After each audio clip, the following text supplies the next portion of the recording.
ஒரு ஆள் மெர் ஓம்ஜின்னு இந்திய சுற்றுச்சூழல் இயக்கத்தினுடைய டைரக்டர். அவன் சொன்னான், என்ன சொன்னான், இன்னமே தமிழ்நாட்டுக்கு பருவமழையே பெய்யாதுன்னு சொன்னான். இது என்னடா வயசான ஆள் சாபம் கொடுக்குற மாதிரி சொல்கிறாரேன்னு நினச்சா அவன் காரணம் சொல்கிறான்.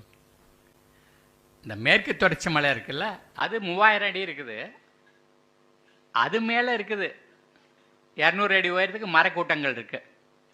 இது ரெண்டுக்கும் பேர்த்து மவுண்டன் எஃபெக்ட்னு பேர். இந்த மவுண்டன் எஃபெக்ட் என்ன பண்ணுதுன்னா, அரபிக்கடல்லேருந்து வர்ற மேகத்தை தடுத்து அது மழையாக மாற்றுது. அந்த மழை மரத்து மேலே விழுந்து கிளை குச்சி எல்லாம் தட்டி அந்த பூமிக்கு வர்ற நேரத்தில் முன்னாடியே அது இலையை கொட்டி அது மெத்த மாதிரி கம்பளம் மாதிரி வச்சுருக்குது. அது மெல்ல வாய் கொப்பளிக்கிற மாதிரி தண்ணி கீழே விழுது, அதை உறிஞ்சி வச்சுக்கிட்டு அந்த வெடிப்பில் கீழே இறக்குது. அதான் மழை காலம் முடிஞ்ச பிறகு ஆற்றுல தண்ணியாக வருது.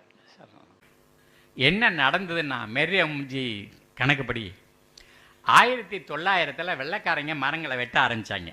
நகரங்களை உண்டு பண்ணுறதுக்கு, நகரங்களை ஃபர்னிச்சர் கொண்டு வர்றதுக்கு, ரயில் பாதை போடுறதுக்கு, மரம் போடுறதுக்கு, அடுக்கிறதுக்கு வெட்டினாங்க.